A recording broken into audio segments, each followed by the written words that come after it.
కానీ 2024 జూన్ 11 నుంచి there is no estate, only government estate. Government estate మాత్రమే. అంటే ఫోర్త్ ఎస్టేట్ అంటే ప్రజల తరపున ఒక ఆస్తిగా ఉండి పోరాటం చేయాలి. ఇప్పుడేంటి మీడియా హౌసులకి no government, it is not fourth estate, it is a government estate. 2024 June 11 నుంచి మనం మోస్తున్న ఎజెండా ప్రభుత్వ ఎజెండా. ప్రభుత్వ ఎజెండా కాబట్టి నేను దీని నుంచే వస్తా.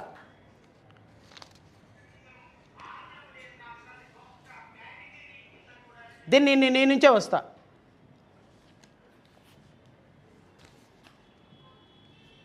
ఇది ఈనాడు వేసినటువంటి బ్యానర్ హెడ్డింగ్, వృద్ధి పదాన. ఇది ఈనాడు వేసినటువంటి హెడ్డింగ్. దీంట్లో గౌరవ ముఖ్యమంత్రి గారు అభివృద్ధిలో బుల్లెట్, పరుగులు.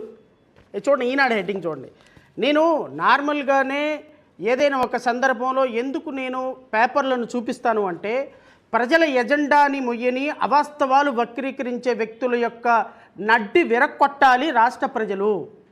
ఇది ఈనాడు పేపరు. మీరు ఎంత గొప్పవాళ్ళైనా, మీరు రేపొద్దున నన్ను ఎంత టార్గెట్ చేసినా, మీరు రేపొద్దున నన్ను ఎంత ట్రోల్ చేసినా, మీరు రేపొద్దున నాకు ఏ విధంగా మీరు డ్యామేజ్ చేస్తారని తెలిసినప్పటికీ కూడా, నాకు మీరు వార్నింగ్లు ఇస్తున్నప్పటికీ కూడా,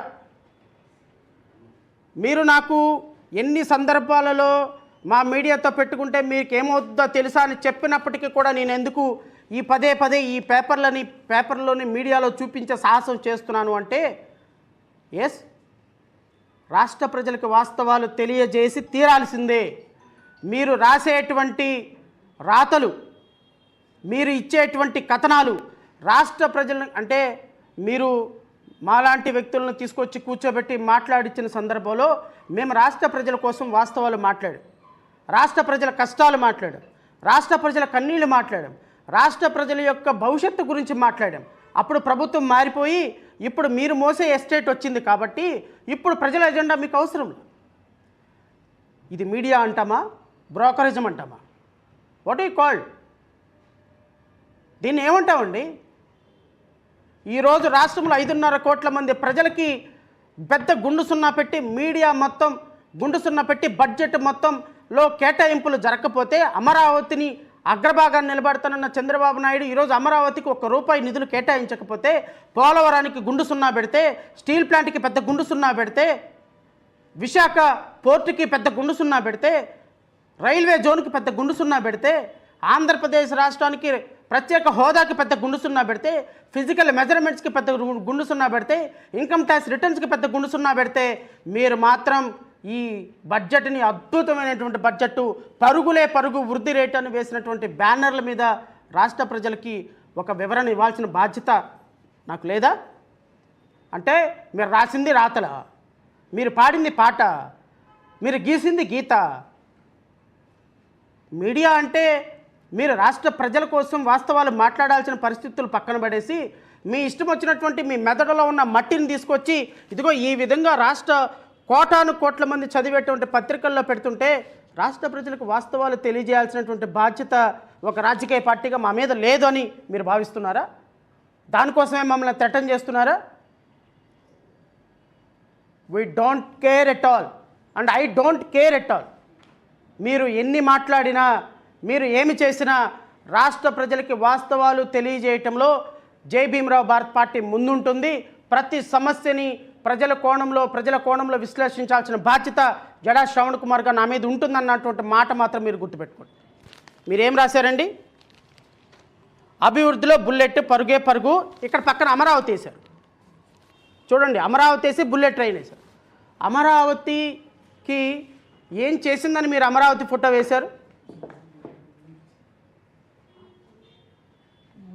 అమరావతి ఫోటో వేయటానికి అమరావతికి ఏమి ఇచ్చిందని వేశారు? దీనికి గౌరవ ఓపామా ఈయన ఏమంటాడు చూడు, వికసిత సంకల్ప బడ్జెట్ అంట. ఇది అమరావతి దేశాన్ని ప్రపంచ ఆర్థిక శక్తిగా నిలపాలన్న బలమైన సంకల్పం ప్రధాని మోడీ నాయకత్వంలోని కేంద్ర ప్రభుత్వంలో ప్రస్ఫుటించటం అవుతుందని జనసేన అధినేత డిప్యూటీ స్పీకర్ పవన్ కళ్యాణ్ అన్నారు. వికసిత భారత లక్ష్యాలు సాధించే లక్ష్యం వైపు ప్రజలను ఎలా అడుగులు వేయించాలనే సంకల్ప బడ్జెట్తో కనపడిందన్నారు. కేంద్రం ఎంపిక చేసిన సోన్సో విలువైన ఖనిజాల వెలికితీత తయారీ రంగాన్ని ప్రోత్సహిస్తుందన్నారు. This is welcoming statement of Pavan Kalyan. Number 2, అభివృద్ధి లక్ష్యంగా వేగంగా సాధించేలా this is Nara Lokesh statement. అంటే he is welcoming the budget. And గౌరవ ముఖ్యమంత్రి గారు మాట్లాడినటువంటి మాట, వారు మాట్లాడిన మాట కూడా వింటా. మన దేశానికి ఉన్న అనుకూలతను ఉన్నత స్థాయికి తీసుకువెళ్ళడానికి ఈ బడ్జెట్ దోహదం చేస్తుంది. అన్ని ప్రాంతాలు వర్గాల అభివృద్ధికి ఉపయోగపడింది. ఎక్కడ ఉపయోగపడిందో నేను అడుగుతాను సార్. ఇప్పుడు వరుసనే అడుగుతా. మొత్తం స్టాటిస్టిక్స్ తోటి ఎన్డీఏ బట్టలు ఎప్పదీస్తా. ఒక 10 నిమిషాలు